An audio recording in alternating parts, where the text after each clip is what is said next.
hello, good morning, good afternoon, or good evening, fellow tech nerds and real estate professionals alike. My name is Jake Youngs, and I am joined by our fearless commander-in-chief, Mr. Tech Jeffrey Raskin over here.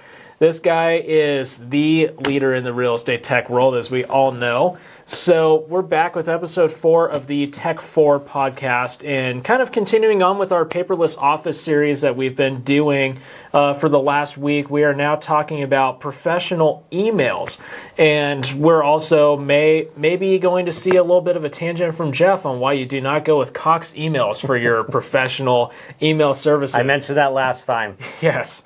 Anyway, Jeff, feel free to take it away whenever you're ready. Yeah, so, thank you, Jake. If you've taken my email class before, you know that there's 3 basic types of emails. I'm not going to bore you with this, but we basically have a POP account, we have an IMAP account, and then we have either an Exchange server or a Google Suite, as it used to be known, type of account, a professional email account, which we'll get into. POP is the absolute worst emails of all emails out there. And this is where your ISPs come in. And even though a lot of them have got rid of it, ISP meaning the Internet Service Provider, Cox or CenturyLink, wherever you are in the country, those are the main 2 here. And they used to give you an email. It used to be jeff@cox.net or jake@centurylink.net. And they used to use these things called POP emails. Extra value add. It's the extra, yes, and then some. So bottom line is, it did nothing for you. It wouldn't sync your calendars. It wouldn't sync your contacts. It was just a horrible email system. And then even though both of those ISPs' emails have jumped to an IMAP, which is at least on kind of the same page as Gmail or Yahoo and things like that, the problem is that they are just horrible free emails, as most free emails are, because they are not basically getting any money out of it. So they're not going to support it. They're not going to contact you if you're having an issue. You aren't going to be able to contact them. And that's a problem with especially the Cox emails, which, by the way, Cox were getting so many questions about their emails that are not working. They actually said, hey, guess what we're going to do? We're going to go ahead and we're going to transfer it over to Yahoo, which is even worse because they are the #1 hacked email in the world. Well, you know what they say about Yahoo. You always have other options, right? And then some. Yes. That's what Yahoo stands for. You always have other options. And yet people seem to be okay with this until they're not. And they give me a call, and they give you a call, and they go, hey, by the way, I really hate Cox email, and you want to know what I hate even worse? Yahoo. And so that's kind of what it comes down to. So rightfully so. Rightfully so. Very rightfully so. You have other options. So I'm going to tell you, get a professional email. I'm just going to come out, blunt, say it. Go get a professional email, everybody. And there's so many reasons why, which that's what we're going to be talking about. Well, I think the first major question that needs to be answered, Jeff, is we know Google, Yahoo, Outlook, all the different options that are out there.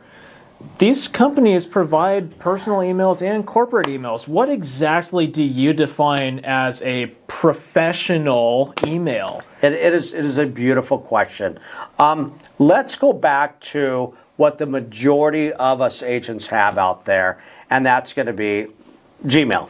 The majority of agents do have Gmail. Now, let's talk about this for a second. First thing is, Gmail is a beautiful system, kind of. It's free, my favorite 4-letter F word, yes. So we're going to go there. The problem with this is several things. So, number 1, who are you promoting when you have a Gmail account? Google. And by the way, they're already almost $1 trillion company, so they don't need any more advertisements, but that's what you're doing. Every time you say gmail.com, you're advertising Google, and you're just making it better for them, but okay. Here's the bigger issue with Gmail, is that the email that you put on your card and your business sign and things like that, this is what I see. Now, if it was just Jeff Raskin at gmail.com, Jake Youngs at gmail.com, kind of okay. You're still promoting Gmail. But the problem is that because it's been around for a long time and there's other Jeff Raskins in the world and there's other Jakes in the world, there's a good chance that you are not going to get that email address anymore. It's going to say, hey, by the way, would you like, Jake Young's 1722s at gmail.com? And some people go, yes, let me take that. I don't know about you, but that just looks so unprofessional. Yes. Or, even better, Jake, I love this one, right, is people just use their personal email that they've always had. So Which is not even an address that's related to real estate either.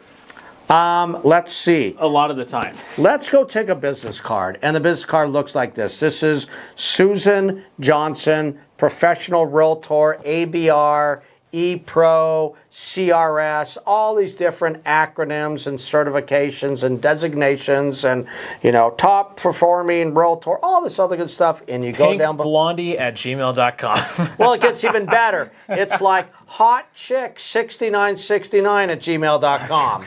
Exactly my point. It is the most unprofessional email. I thought you were trying to keep this PG. Well, okay. I said it was going to be a little bit R in there. So the point is, it is the most unprofessional email of all times. Now, if you want to send that out to your friends, that is great. We're talking about a professional business. I mean, could you imagine walking into a business, Fry's, Best Buy, you name it, and you go, can I speak to the manager? And yes, and let me give you my business card in case you have any issues. And literally it says... Fries@gmail.com. Exactly. I mean, you would all do exactly that. You would laugh. You would say this is the most unprofessional thing. But what happens to the most of the agents? We use this unprofessional email. Is that fair? Yep. Okay. Very fair. That's what I mean by an unprofessional email compared to a professional email. Now, a lot of people will say, well, Jeff, I have a professional email because I happen to hang my license with ABC Realty. Okay? So now I get... Oh, hang on. Pause right there for 1 second. Never, ever, ever use the email that your brokerage gives you for one simple reason. If you leave and you have to go somewhere else and you've been with this brokerage for 15 or 20 years and all of a sudden your email address changes, do you know how many people you have to notify that your email address has just changed? Not to mention you've got to reprint all of your business cards. And what if your brokerage email was a proprietary system to where they won't even let you get access to it the second you walk out the door? Oh crap, all of my contacts were in that email. What am I going to do? I will never ever tell anybody to use their brokerage email address unless it's a pass-through. Then it's a maybe. But anyways, there's my tangent on that one. Which, by the way, you stole the words right out of my mouth, but here's the thing. They will cut you off like a minute afterwards. I cannot tell you, Jake, how many people have literally called me and say, Jeff, I just severed from my broker. I'm like, okay, and I already know the questions to ask. And before I say anything, they go, I just want to let you know, they cut me off as soon as I severed, and I can't get any of my emails, my contacts, my calendar, and all that other good stuff. And by the way, because I'm brutally honest, I know you're brutally honest, and in class, I said when I was doing a class for a brokerage, I go, never, ever, ever use a brokerage email. And guess what they did? They go, you'll never teach her again because you're telling our agents not to use our brokerage email. My goal is, basically just to let the agents know that if they do use their brokerage email and you leave, and by the way, there's a really good chance you're going to leave sooner or later. Especially if they're brand new, they're probably going to be moving on within 6 months. And that's what it comes down to.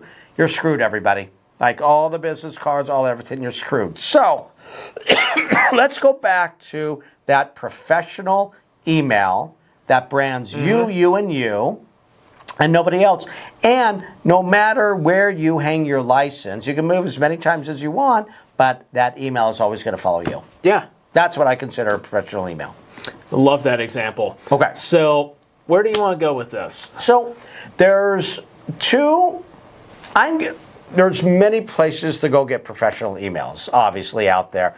I don't have a coupon code for one. I don't get any brownie points for any of this.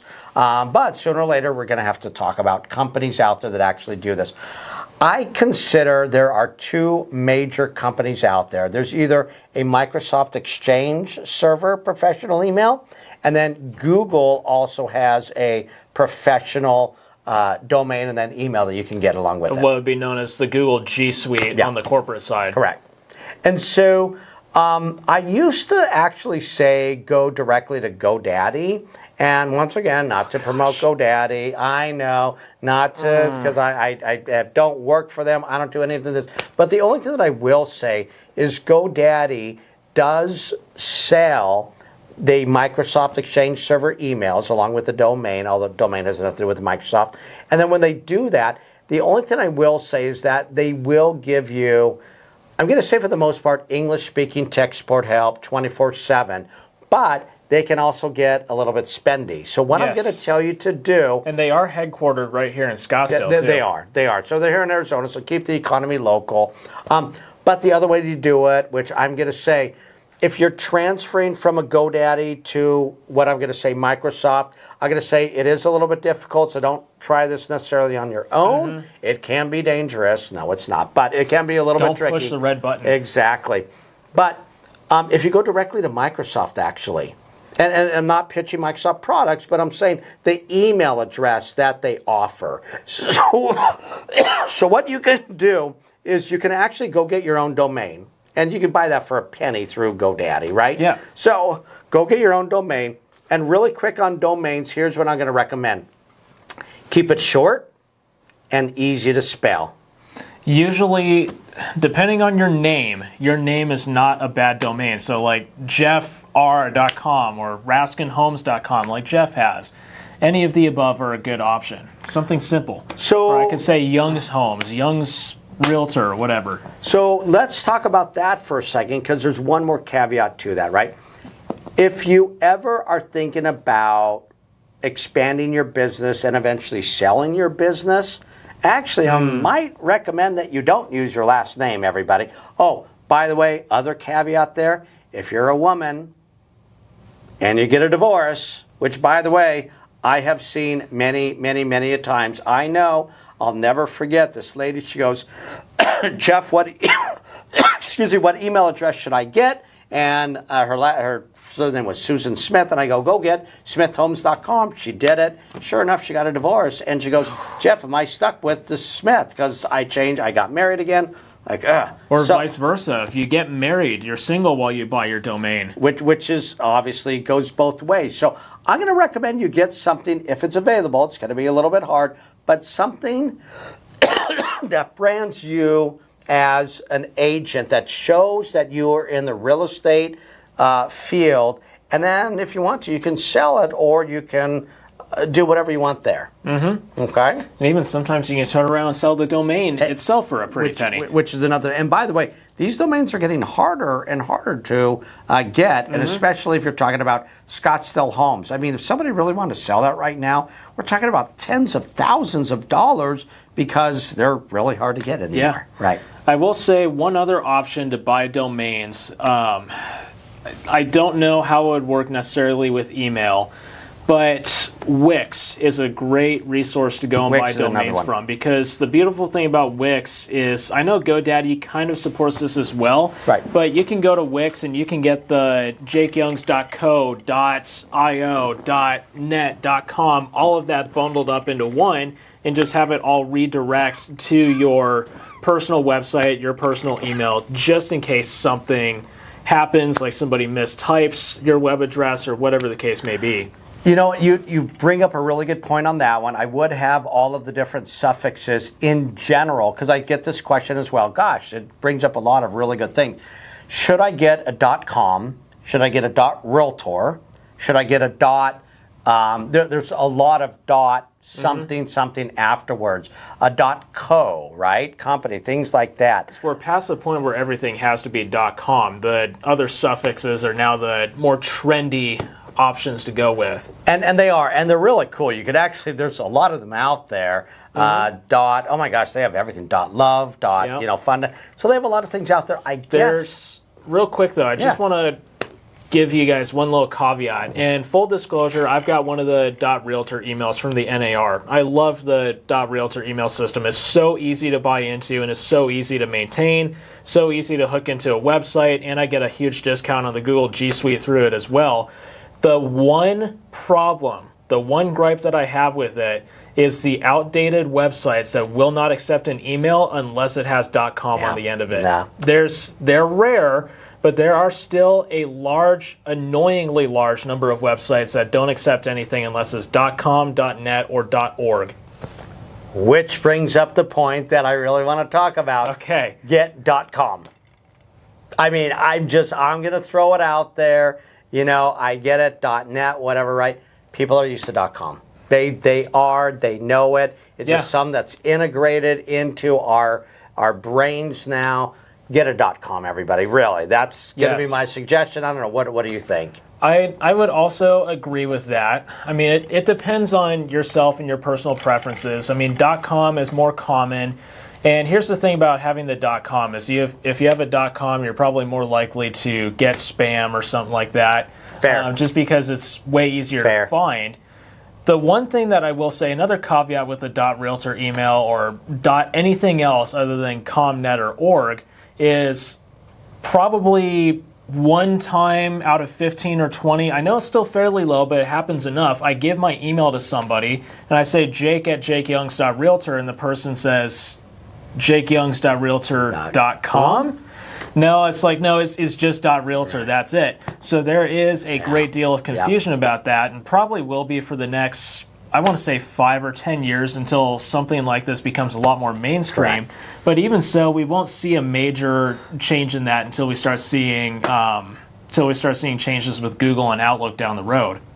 So, with that being said, go get a domain first. That's the first thing you need to do. And then, based on that, what you're going to do is you're going to feed in the prefix of whatever you want. So, let me give you an example, right? So, let's say we start this, we buy this domain called techferrari.com, right? By the way, it's already been taken. You can't buy it anymore. But, so we get this, and the best part of it all is that now we can create an email with that domain. Once you own the domain, now you also have the ability to own the email. Like, you can't have somebody steal an email if you own the domain. It doesn't make sense, right? They go hand in hand. So what's going to happen is that now we can get Jeff at techferrari.com. We can get Jake at techferrari.com. But the best part of this all, Jake, is that they allow you to get what's called aliases. And by the way, these are at no extra charge.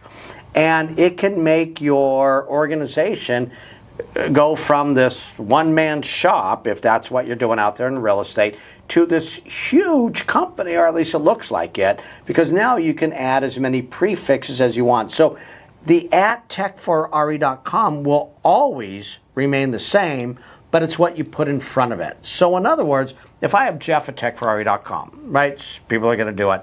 But let's say, now Jeff is fairly easy to spell, but let's say that I had a name that was a little bit harder, like Robbie. Now you're like, well, what's wrong with Robbie? I-E-R-Y, or yeah. E-Y-Y, what, you know, I. So which one is just an I, right? And that's the problem, everybody, because if you don't hit that right on the head with those exact letters, guess what? You ain't getting your email. And so here's the best thing with the aliases. You can put whatever spelling you want, and it's still going to get to you. So in other words, I can go ahead and do Robbie with an IE. That's the real way, right? And then I can put in these aliases, Robbie with a Y, Robbie with just an I, and as many as they want. But then you can go and once again make yourself look like this big organization. I could say offers at techferrari.com. I can say homes at, home without an S at. I can do accounting at, paperwork at. You can do whatever you want at, and then that domain. And like I said, it's so beautiful. It makes you look like this huge organization where really it's not. It's going to your original email. Yeah, Jeff is a huge nerd, if you guys can't tell. You know what? I just went in yesterday to add a couple of more. I have to tell you, this is no joke. I'm at 130 aliases right now. Can you name all of them? No, I can't. I can't. But I can look at them, and pretty much no matter what you put in front of Tech Ferrari, for the most part, it's going to go to me. And to be, just to be brutally honest, I do have other staff members working for me. But bottom line is, they see everything. Oh, that's the other thing. It goes to whomever I want. So in other words, I can have my VAs, my virtual assistants, or my office or whatever, they can see my emails. And then when we get into this a little bit more, you'll see that they not only can see my emails, they can also see my calendar and my contacts. And it gets to the point, I guess, jumping right into it, they can all actually manipulate my calendar, and actually that's what they do. I don't even know what I'm doing tomorrow, but my assistants do, and then I look at my phone or my computer or any other device, Yikes. and it's there. I know, a little bit crazy, but let's go back into email. So that's my thought process is, so what is a professional email? It's an email that brands you and nobody else, that's going to follow you no matter what. So it's not going to go back to this organization like the brokerage or things like that. And then, once again, it's where I can add these different aliases where I can, once again, make myself look like this big organization. And then one last thing, you're like, well, Jeff, what about my Cox email that I've had for 50 years? Or what about my Gmail that you told me not to use anymore? Well, here's the best part of it all, Jake. You can simply forward any one of those emails to that professional one, and guess what? Yeah. No harm, no foul. You don't need to change your business card. You don't need to change your sign writers. You don't need to change anything. It will just forward to that professional email, but then when you email back, then it will come from that professional email, and they're like, wow, this looks really professional. You can always do a pass-through, or if you've got that email that you've been storing emails in for the last 50 years, number one, I applaud you. That's a huge feat right there. AOL? Yeah. I know people who use that. Big producers. That's still around? Yeah, oh, you don't even know. Oh, gosh. I know. I was going to say, the other thing that you can do is whenever you're forwarding emails onto your old email address, you can always just blind carbon copy yourself in on the email. Nobody ever knows it's there. Correct. Except for you. BCC is wonderful. Love that, right? Mm-hmm. So, anyways, professional email, great way to go. Forward it through. I will say one thing. There's one caveat to that. The only email system in the world that I know of that doesn't forward, are you ready for this one? Take a guess which one it is. Cox. No, actually, Cox actually will allow you to forward. Now, I don't know about Yahoo. I think Yahoo actually does. Yeah, Yahoo but does. Second guess. AOL? It is. Oh, It really? is. Yeah, I'm not joking.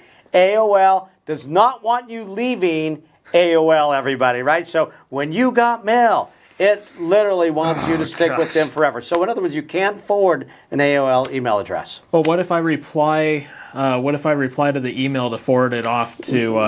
Oh, wait, I get what you mean. Yeah. You see what I'm saying? Yeah, you can manually forward it, obviously, but I'm talking about the pass-through to automatically go through. Which, by the way, just to be clear, that's what I'm talking about. I'm talking about so you could go into the systems and say, hey, every time I get an email through my Gmail, simply forward it to this new professional email, and then you can go from there. That's what I mean by, okay. I get you now. I thought you were talking about manually forwarding. No, oh God, no. Man. No. Who doesn't support that? No. Yeah, I definitely don't. So, I mean, cool. It wouldn't surprise me if Cox didn't, but yeah, that's cool. Cox does allow you to do that, believe it or not. Yahoo, I actually need to double check on that, especially since they took over for the Cox emails. So I'll look into that again. I've got a Yahoo account. Okay, so you know what I'm talking about, right? Yeah. Yeah, barely use it, but I've got a Yahoo account. So let's talk about, I think that's huge in of itself, but let's talk about one other thing, and that's the syncing of your calendars and your contacts. Okay? Yes. So let's talk about Gmail, and then their contacts and their calendar. The thing that I absolutely, oh my gosh, where do I even go with it? There's so much to talk about here. So first thing is, with the web-based version of Gmail, and if I want to make a calendar event, I love it that you can't go directly from your email into creating an event. You need to separately create that event in Gmail. Does that make sense? Yeah. Whereas with a desktop-based version, I guess I don't want to get too much into online and desktop-based versions such as web-based Gmail versus desktop-based version of Outlook or Mac Mail. But I can literally just drag and drop an email directly into my calendar, and it will literally sync the whole email so that when I look at it on my phone, which you can do, which I'm going to go into more detail about that one because it syncs everything in the cloud there, kind of to piggyback off of our last podcast that we did. And so now I can go ahead and do that, and everything is right there. And I can do that with contacts as well. I can literally drag and drop a contact from the email, and it automatically puts in the name and the email address. And now I could go ahead and put in, obviously, the phone number and other things. You can put in attachments, and it is just beautiful. And once again, all of this is platform agnostic. So in other words, I don't care. I get it on my native app through my iPhone, through the iCal and the iContact, and with your Google device as well. You can do it natively. You don't have to go into the Outlook app or the Google app. So I've actually got kind of an interesting question I want to bring up Shoot. for you. This one's probably going to dive a little bit more into email software and different applications. And I ask you the question because I've got my personal choice answer to it. But let's say I am John Doe Realtor, and I've got 6 different email addresses that I've created throughout the phase of my career. I didn't know aliases were a thing, so I had to make johndoerealtor@gmail.com, johndoe1realtor@gmail.com, johndoecontracts@gmail.com. What would you suggest as far as consolidating this? And gosh, Jeff, is there a way that I can view all of my email accounts in one place at one time? I'm glad you asked. Here we go, guys. This is where it gets good. Here we go. Okay. Not everybody is going to like this answer, but I think if I explain the background and why I like my systems, whether you agree or not, I think that you can at least understand my reasoning here. So hear me out on this one. I am actually going to be, and I do use a system that came out probably, I don't know, 30 years ago, something like that. It happens to be called the desktop version of Outlook, which, by the way, you can use Outlook on a Mac or PC, just to let you know. 100%. And people go, well, Jeff, oh my gosh, that is so antiquated. It came out. You should go with the new thing, which is gmail.com. And yeah, you know, already know my answer on that one. So why do I use that platform compared to all the other platforms out there? And I first want to start off with this. Let's go over the difference between a web-based platform compared to a desktop-based platform. I think that's the first thing we need to discuss. That's a great point. So, web-based platform is going to be Outlook.com, Gmail.com, anything.com. If there's a .com behind it and you need internet connectivity, that's going to be called the web-based version of the platform. Okay. Okay. With the desktop-based version, now I'm going to go and I'm going to download the actual program. I'm going to call it a legacy program. And what it allows me to do... Outlook, it definitely is. It definitely is, right? From a long time ago, right? But it allows me to download it on my computer. So in other words, I can view my emails, I can view my calendar, I can view my contacts and everything in between with or without internet connectivity. Now, you aren't sending out emails without internet. You aren't getting your emails without... You aren't syncing your calendar and your contacts to the cloud without, of course, internet connectivity. But at least I can view it, which if you have everything in gmail.com or yahoo.com or AOL.com, you can't see anything. Is that a fair point? Yes. Okay, that's going to be number one. But the thing that I really like about Outlook, and there's about 100 things, but I'm going to go over the main ones, right? Otherwise, this is going to be a really long podcast. But the things that I really like about it is that Outlook, the program, is not an email. Right. It's a program that allows me to get any email I want. So I don't care whether you have that AOL, or you have that Gmail, or even if you have that Cox or Yahoo email. It's unfortunate, but anyways. It is. But even if you do have it, I can get all of my emails in one place. And it's going to be a separated inbox, going to be a separated outbox, going to be a separated spam box. and so forth and so on. And I absolutely love that. So in other words, I don't have to go to gmail.com to get my Gmail and yahoo.com to get my Yahoo and to go to AOL. I don't need to do that. You would have to go to 3 different places where I only have to go to one place where I can see all my emails in one platform. Okay? That's a great point. So the second point to this is that calendar. I'm going to go back to that because that's really big with me. I'm all about efficiency, right? That is my number one thing. I hate taking more time doing things when you really don't need to do that.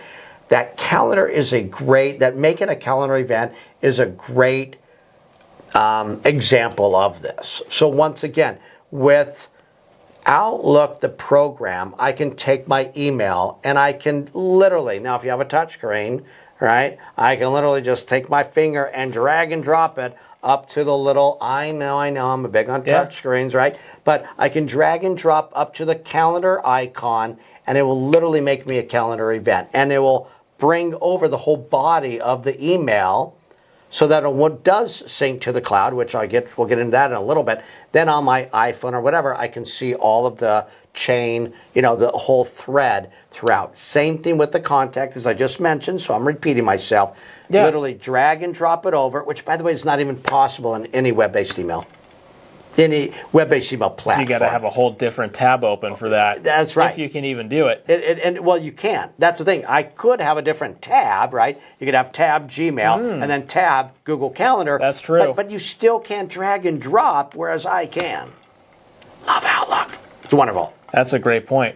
So those are my reasons for having that. And then the last point, because then afterwards, because I do want to hear what your fave is. He knows I'm bursting at the seams over here. And trust me, I know you are, and I can't wait to hear it. And by the way, you know what? There's no right or wrong answer, right? Whatever works for you works for you. Absolutely. I'm just trying to give you pointers of what I've seen that is super efficient. And this is after working with thousands of agents going to their offices, going to their homes, seeing what they're doing. And then when I show them how easy it is, they're like, oh my gosh, that makes life a lot easier. So the last thing that I want to mention to you is that I told you can get any email within the Outlook platform. Yes. Okay. But not all of them are going to sync the calendar and the contacts together. So you need to understand that there's a platform. And then there's the email system, in this case an Exchange server or a G Suite, that will now allow you to sync the calendar and the contacts. So an IMAP will not allow you usually to sync the calendars from platform to platform, nor will it allow you to do the contacts from platform to platform. So if you have Gmail, everybody, I just want to let you know, and you're like, well, this is super cool. I can drag and drop it into Outlook, just like Jeff said. Well, that's great and dandy, but it will not go up into the cloud and then go to your iPhone or your Android phone. That is super important because that's the big piece of the puzzle. Whereas if you have your professional email, the Exchange server or G Suite, to be fair, you can now drag and drop it in to there, and then it will sync to all your different device platform agnostically. Yes, great point. Cool? So getting into my solution, if we're talking about platform agnostically here, for me personally, I don't use the drag and drop method that Jeff is using. For me personally, it sticks in my head a lot more if I enter my events manually into a calendar. It helps me remember more of what I'm doing, what's going on, and I get things set up a very specific way. Not saying that his way is wrong or anything. I just prefer doing stuff manually because I remember it better. And by the way, really quick, I think this is good for our audience, right? Yeah. That we're not on the same page on all these different subjects, right? There's a lot of things, right? Like the last podcast, you're like, no, Jeff, like screw OneDrive. I like this better. I think it's great that we get kind of different opinions here to see, because there's no right or wrong way on any of these. It'd be very boring if we were on the same page. Extremely boring, right. So actually, I'm glad we're having this conversation. Okay, perfect. So am I. Anyways, there's 2 pieces of software that I really enjoy using. One I use for email, one I use for my calendar. There's a calendar app that I use. It's called Notion Calendar. I use it on my Mac and I use it on my iPhone. Drives me nuts that they don't have an iPad version of it, and it has a major limitation in that it only supports Google Calendar. So you have to have a Google Calendar account to use it, which for me is not a big deal. I schedule everything through my personal Gmail anyways. It's not the end of the world. I want everything there on one page. So Notion Calendar is my personal favorite app, and it's mostly because I prefer everything that I can get a desktop version of. I'd much rather use it on the desktop instead of having to open up 30 different tabs in my web browser. I've got 30 different apps open on my computer. It's easier to find stuff in my taskbar than it is in my web browser. But anyways, that's a totally separate tangent there. Notion Calendar is my preferred choice for the calendar app, but here's the thing. When it comes to working with emails, my personal favorite email app to use is this app called Spark by Readle. Now, Readle, they're a developer based in Ukraine, and they make a lot of software for Apple devices primarily, but it is supported on PC as well. They actually, they're the ones who made PDF Expert. I used to use that all the time on my iPad. That's how I got started with these guys, is because of PDF Expert. Got it. Then I found out that they had Spark a couple of years ago when I was looking at consolidating all my emails into one place. So, I started digging into this thing, and it's like, all right, this is great that I can get my personal emails in here. And probably about, it wasn't too long after I signed on with you at the school, probably about a year and some change ago, I started to get to the point where it's like, all right, I've got all of my emails open, I've got my personal emails in Spark, but I want to keep my business emails separate. And that's the thing is I want a good app where I can keep all of my email accounts, personal and business, in one app, and I can just jump back and forth between my different accounts. So the beautiful thing, the two features that I love about Spark, right? Number one, it sounds so simple, but the email signatures, right? Not every platform will sync. If you have an image for your signature, not all of them will sync from one device to the other. Spark does that, and I've got a different signature set up for each of my accounts on Spark. So I've got my Realtor email set up with my Realtor email signature. I've got my Tech Ferrari email set up with my Tech Ferrari email signature. And here's the other thing, is I can get all of my email accounts brought into this one app. And they have this thing called a unified inbox, which is all of your emails go into one place. Now, here's the real thing that really finally sold me on moving everything into one spot, is getting that... getting those business emails separated from my personal ones, because I want to view both of my personal emails in one inbox, but then I wanted to have my business stuff separate from it. So I had a way to exclude my business emails from my personal emails, so I can look at those separately. I'm not mixing up my real estate emails with my Tech Ferrari emails, or vice versa. I'm getting everything separated the way that I want it to. And to be fair, they do have a calendar built into Spark. It's just not one that I like to use. I prefer using Notion because I like having two separate calendars, and I love the way that Notion lays it out as well. Plus I can, it's a Google Calendar thing, but I can drop all my Zoom links, all my appointments and stuff into Notion Calendar, just open it up on my phone. If I've got my address in there, so the next appointment I'm going to, just open it up, click the address, navigate straight to it.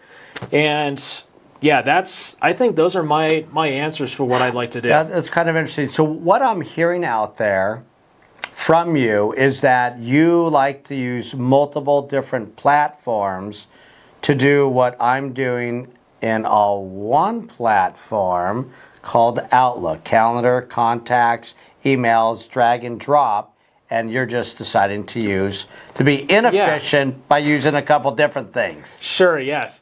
But here's one other thing, actually, now you mentioned it with the contacts, that I like about Spark, is whenever I send an email to a brand new address, or an email comes in from an address, it automatically stores that in its database of contacts. Right. So I can go from my Tech Ferrari email and send an email to somebody using my Realtor email, and that email address, that contact for the person I'm sending the email to, is just going to exist no matter what email I'm sending it from.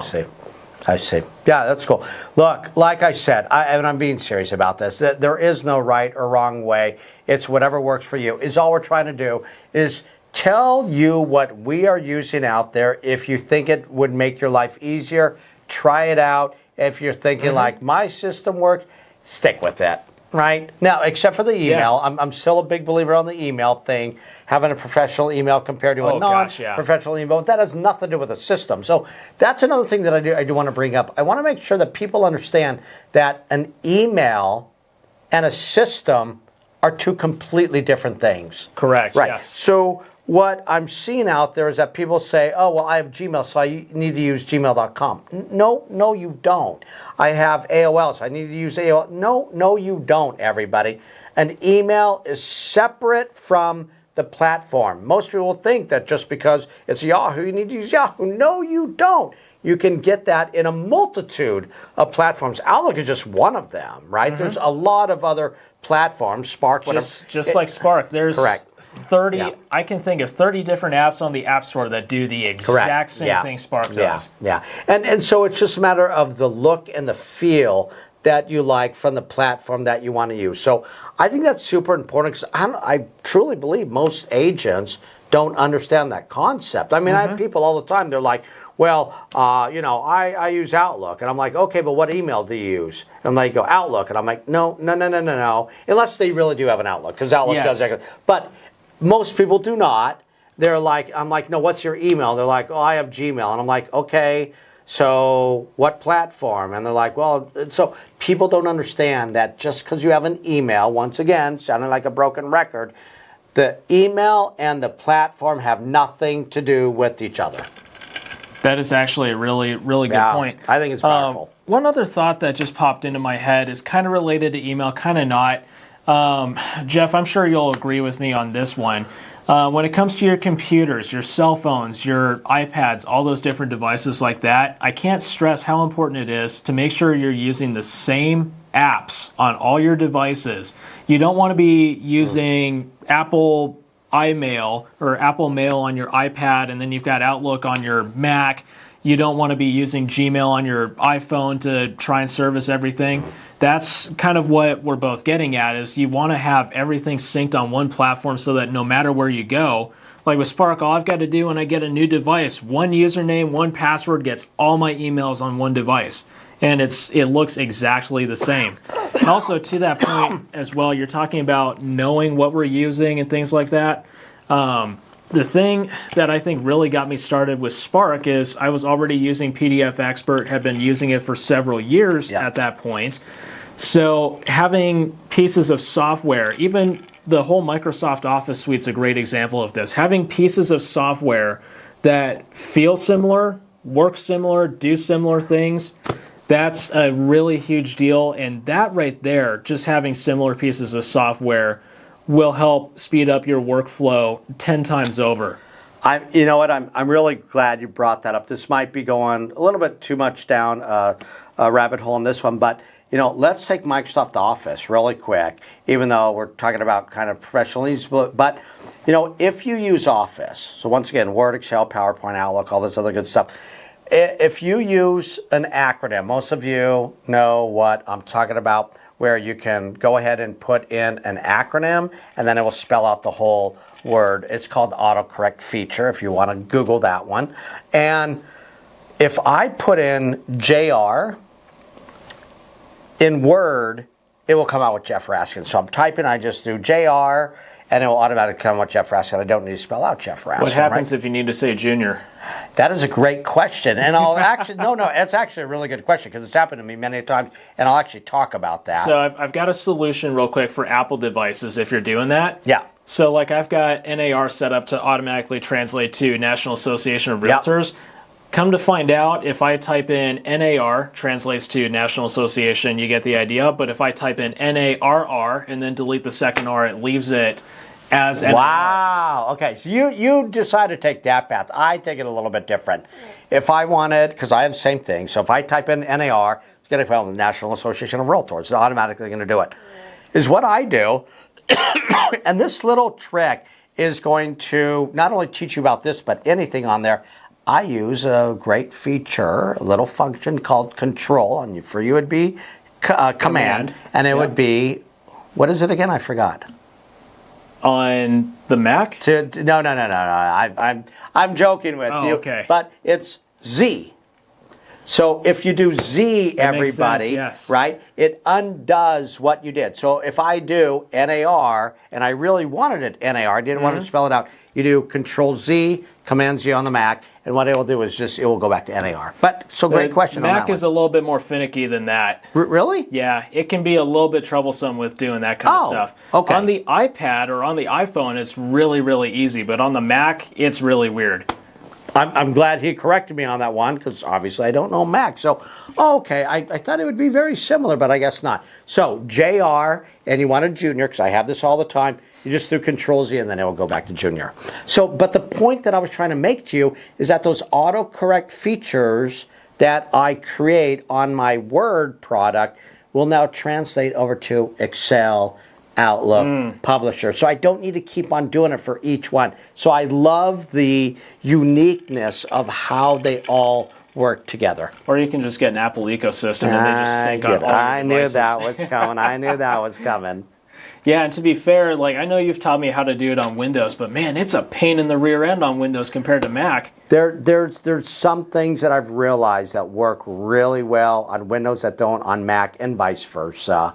And you know, there's no rhyme or reason to it. It's the ecosystem there, and it's what it is. But I just love my autocorrect feature, everybody. It is the most beautiful thing. Oh, and by the way, it doesn't have to be just a single word. You can literally put out a whole sentence. I put in NAR 9, and it says per NAR Article 9 of the Code of Ethics, and it spells out a whole paragraph if that's what you wanted to do. Jeff and nobody else within the Realtor ecosystem does this. and I want to let you know, you remember I said my aliases, I have about 130. I am not exaggerating. With my little autocorrect feature, I have to have like over 200. Now, the only bad news is that you have to remember those acronyms of what they are. And so actually, we'll get back on track with emails in a second, but I've got a really good system for memorizing what the acronyms are. Let's hear it. So just like, you know, for example, with in case you missed it or something like that, and it sounds like you're doing the same with Jeff Raskin Jr., every single time if I'm doing like an entire sentence or a phrase of words, I always do the very first letter of that word, and I make sure that it's capitalized. So when I need to type in Jeffrey Mr. Tech Raskin on a website, I type in JMRT, all caps just like that.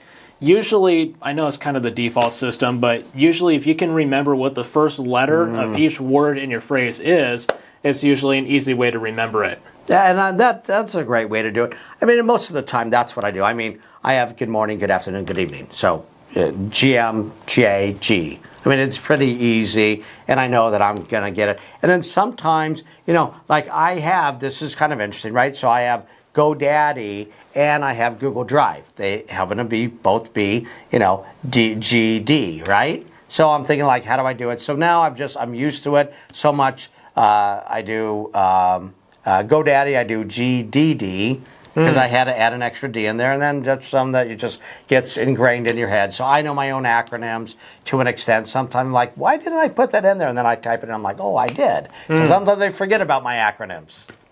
Yikes. I know. But I have a lot of them out there. Okay, so back onto the professional email, the platform, we've already addressed that. We got the difference between the email and the platform. We already know that. What else am I missing? Gosh, you know, I can't think of anything else as far as professional emails. I mean, we'll have to do a whole separate thing on like business cards and email cards and things like that. Yeah. But I would say that's one of the other major things when it comes to your emails is making sure that you've got a really good email signature put together, because you can have a super professional email, you can have the coolest email address around, but if your signature looks like dog doo-doo, then it's just going to kill the entire thing. So you got to remember, people are going to remember the worst aspect of everything, not the best aspect. So I think that's what I would say as far as emails go. I just thought about one last thing before we take off here. Do tell. Make sure that in your signature, and by the way, I'm going to go back to Outlook for a second.